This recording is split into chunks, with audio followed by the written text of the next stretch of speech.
Back on the Rob Dibble Show with Ben Darnell and your afternoon drive. Joining us now from USA Today, covers the Major League Baseball. He is one of the best columnists out there, Bob Nightengale. And since we don't have anybody in Arizona, Bob, we wanted to get somebody on to give us a little flavor from out there. Let's start with Dave Roberts and getting a 4-year extension. Tell our listeners, I mean, was he worried about getting an extension? I mean, you just win the World Series and the guy's, coming up with no contract. Yeah,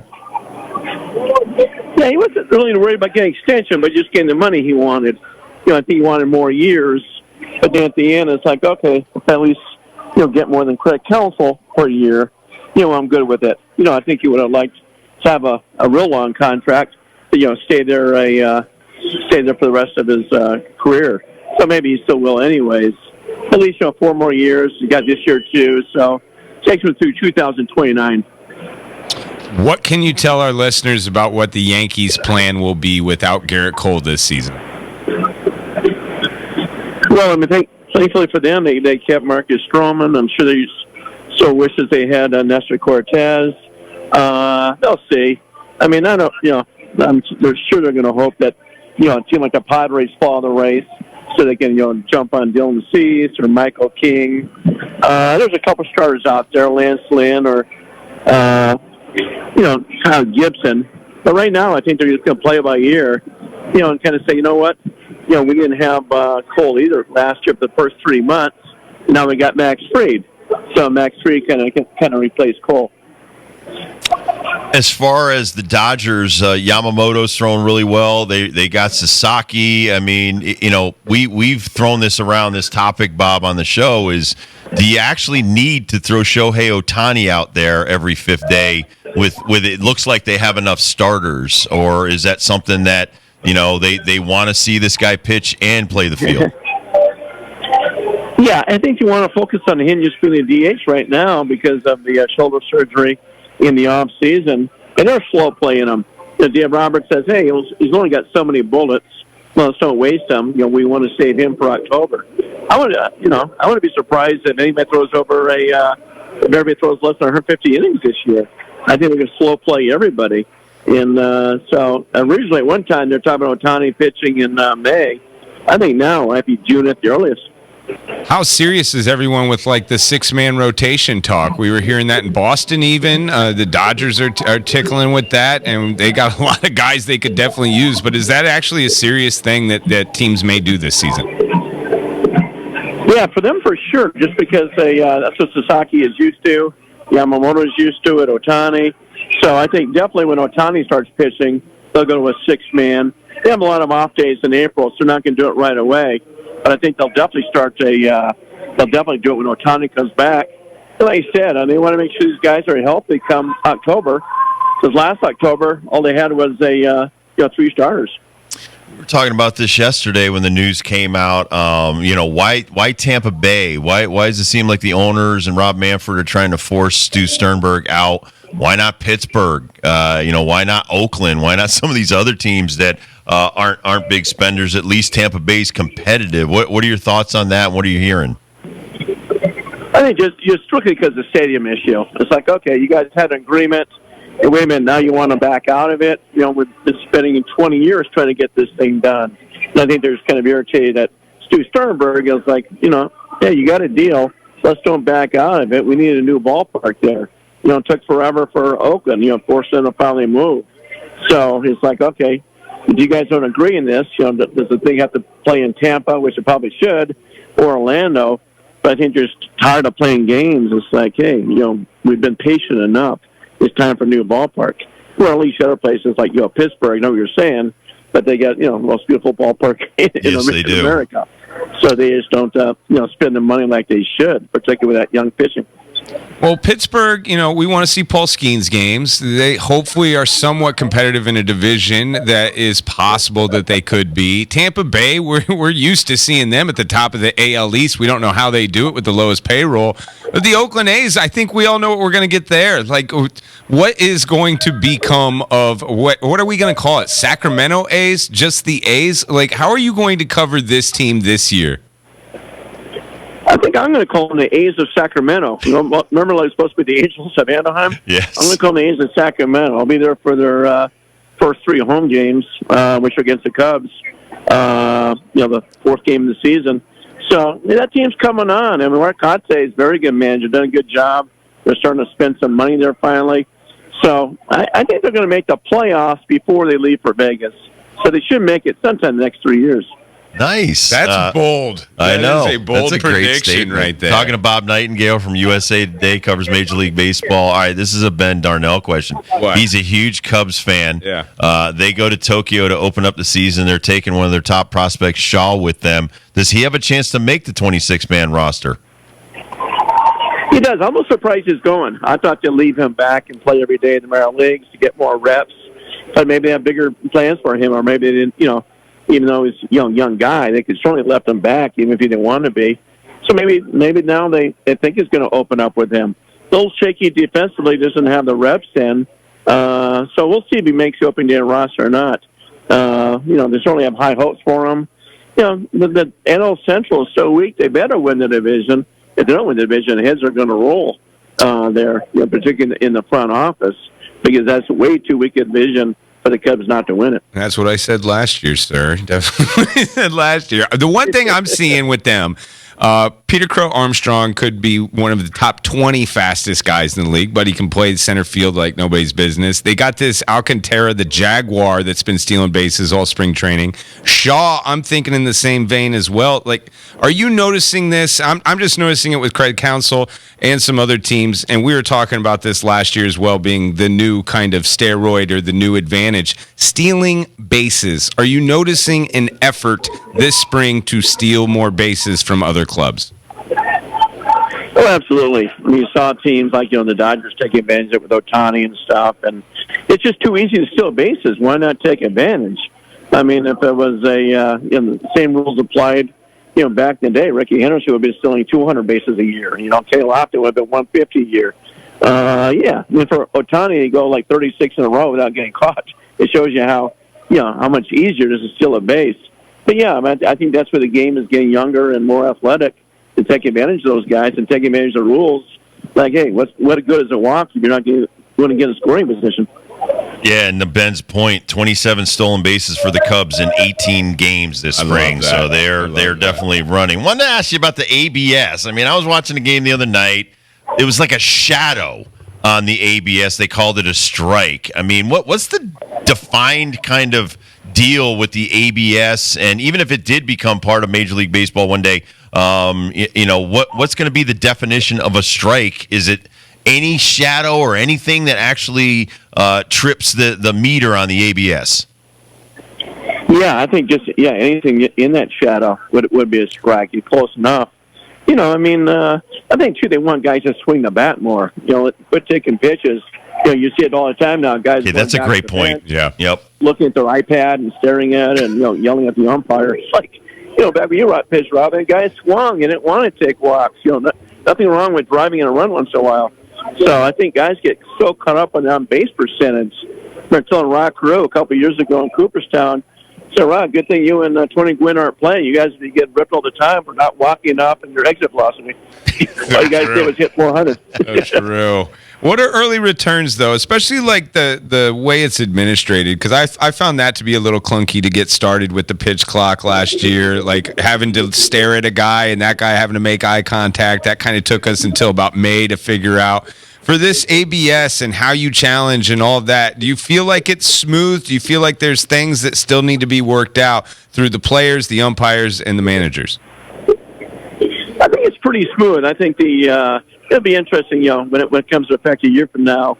It's just what the strategy is. They'll probably be hiring more analytic people for every front office to figure out, like, okay, who can use it, who can't, what situations to use it, you don't want to run out of it in the early innings. You probably don't want anybody below your number 5 spot to use that thing. You better be right. So I think it's coming. I'd be shocked if it's not here next year. Talking to Bob Nightengale from USA Today. Nobody is in the know better than you. And Tony Clark just put out a memo. They could possibly get locked out in spring training next year. Your thoughts on them wanting to now go with some sort of salary cap, and I'm in favor of that because I want a salary floor, kind of like the NFL. But what are your thoughts? What are the players telling you? Well, they wanted a salary floor last time, and union fought it, saying, "Well, we know if you put a salary floor in, you're going to want a salary cap." So there's a lot of small market owners, even medium size, that do want a salary cap because you have in their sports. So, but they've been talking about this forever. Last 3 decades. It seems like it's more prevalent now. It's probably more prevalent, or more loud noise. If the Dodgers, win over 100 games and win the World Series. But if the Dodgers don't win the World Series, then I think that the thing will die down again. So we'll see. I mean, they always talk about this, but it never happens. I know everybody's predicting doomsday after 2027. But we'll see. There's just too much money being made on both sides. Give me the guy that is turning Bob Nightengale's head at spring training. I mean, you can even talk about that old Roki Sasaki for the Dodgers, but who is a name that maybe people haven't seen play yet that I'm interested in this guy and see what happens to him in the majors? Yeah, I mean, no one's jumped out. It's just in spring training, it's just so hard to get excited about a guy.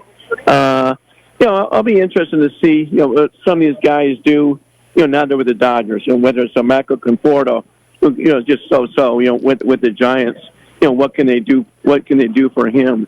But, you see a lot of, young guys taking advantage, but, they get fed fastballs and stuff in spring. So it's just so tough to get excited now. So where Trace Thompson, has 6 home runs this spring, it's like, okay, will he really make the, major league team? Just such a different animal, come opening day. I know you've talked about Tim Anderson and Kenley Jansen on the Angels. A, do the Angels have any kind of shot this year? And B, what happened to Tim Anderson the last couple of years? Yeah, I mean, he didn't want to talk about it. Talk to him about the punch. He was not the same after he got punched out by Ramirez of Cleveland, and then he had off the field family issues and everything else, but just fell apart. But wasn't even the same guy. I mean, for him to scramble just to get a minor league contract with the Angels, and he's having a slam dunk to make the team. He should, but not guaranteed.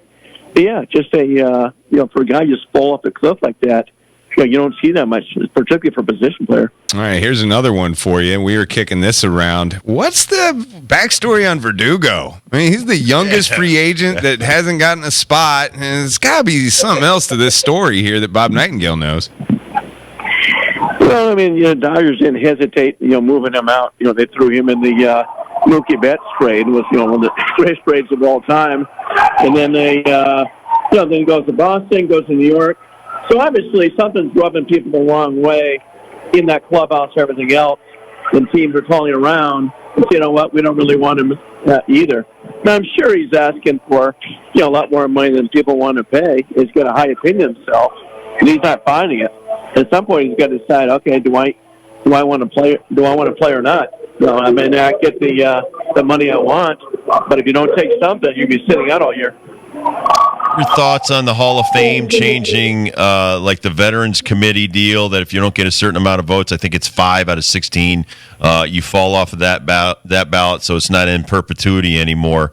Bonds and some of these other guys, I think Clemens are only getting 4 votes. Your thoughts on possibly like Bonds and Clemens and some of these other guys possibly not ever getting into the Hall of Fame? Yeah, I think it's just to clean up the ballots. Like you said, I mean, these guys can stand there for life. Now they're saying, wait a minute now. Is Bonds going to be eligible for the next 100 years, or Clemens? Things like that. More and more guys are coming on the ballot, whether it's, the Dime Magnus of the world and all that stuff. So I just think it's to clean up, like, okay, if you don't have the 4 votes out of the 16, so it's 25%, you're off. So I do think it'll change, like, with Bonds and Clemens. Yeah, maybe, next time in the ballot, they may not get the 4 or 5 votes they need, but I bet the next time the voters will say, you know what, we're not sure they belong or not. We're going to vote for them just to make sure they don't fall off the ballot. I think one day they get in. It's almost like, I was talking to someone about this recently, and that, hey, it's almost like you need someone who's already in the Hall of Fame to kind of fess up, like, hey, yeah, I used steroids, I used HGH, to kind of open the door, like, hey, this is part of Wild Wild West back then, not a big deal. Why would we keep it out? When the greatest hitter of all time in Bonds and one of the greatest right-handed pitchers in Clemens. Can you give us a sense how that opening day in Tokyo is going to be? Shota from Chicago, all the Japanese stars from Japan are going to be there representing the Dodgers. Are you going? And give us a sense of what that's going to be like. I'm not going, but yeah, just talking to the Dodger people, they can't imagine. I mean, people say, "Oh, it's just gonna be like that." The Beatles, Jordan, the Dream Team going to Barcelona in '92. It's gonna be insane. And they have huge billboards of Ohtani in Japan. Building-sized billboards. They say about 85% of the people that live there are wearing New Balance tennis shoes just because of Ohtani. There you go. People are going to go crazy. I can't imagine how much security they're going to have. And even a guy like Clayton Kershaw, who's not even going to pitch there, still in the rehab, he's bringing his whole family there because he wants to see what a spectacle it's going to be. Oh, that's awesome. Well, dude, you know how much we love you here on our show and how much respect we have for you. How many springs is this for you, by the way? 86 is my first spring, so approaching 40 here. Holy cow. I don't know how you do it. That's a lot of preseason games you got to sit through, brother. Hell yeah. I know. That's why the Dodger players were so excited today. The fact they're leaving town, it's like, okay, we've had enough of spring, and now we get to leave and break up the monotony. And I think that's why the WBC is so popular, just so guys can get away from camp for like a few weeks. There you go. Well, God bless you, Bob. Thank you so much, buddy, and we'll catch up with you during the season. All right, look forward to it. Thanks again, guys. All right, thank you. Bob Nightengale, one of the best guys out there, one of the best at his job, USA Today. Check out his columns and stuff like that online. But, dude, that's a lot of bad baseball. He hangs out by the organ, too. I know, but the thing is, think about that for a second. Like Marty Brennaman once said, he called like 7,000 or 8,000 games. Yeah. Vince, how many games do you think Vince Scully called? It was hard for me as a player for 13 years to watch every game and every pitch and be involved. I don't know how the play-by-play color people do it. I mean, 100 at least for Vin. You're talking 81 home games, probably a handful sprinkled in here or there. He was doing road way back then, I think he started in the 40s or 50s. He was in the booth for the shot heard around the world. I know. In the 50s. So I think we're talking 35,000 maybe. I mean, I'm just trying to do. That's absurd. No, it's got to be more than that. It's got to be more. So every 10 years is 10,000. I don't know how you do it. About more than 50,000 games. I couldn't. It's a lot of popcorn and peanuts, man. That's another point. That's a lot of media room food. Gosh. And you know how bad media room food is. How old are those hot dogs at spring training? They're not fresh every day. Like, they're probably recycled Spring training, I think you're getting the box lunch. You're getting the sandwich that's already wrapped in plastic, an apple, and a cookie. That apple. Why are those apples like the worst apples ever? It's like, hey, we got the real bad ones. Put them in the box lunches. Don't forget. These are the rejects. Yeah. Send them over to the ballpark. They'll eat them. Every time. Oh, my God. And people get so bitter when they don't get like a cookie with their deal. I would, too. Or their mustard or mayonnaise. People have no idea about what we're talking about, but it's a big deal. You do. It's disgusting. It's a big deal. I did it for a couple of years, and I was like, by the way, the breaking news, Tiger Woods ruptured Achilles tendon. Oh. He will have surgery. Charlie's still playing, though, right? Yeah. All right, there we go.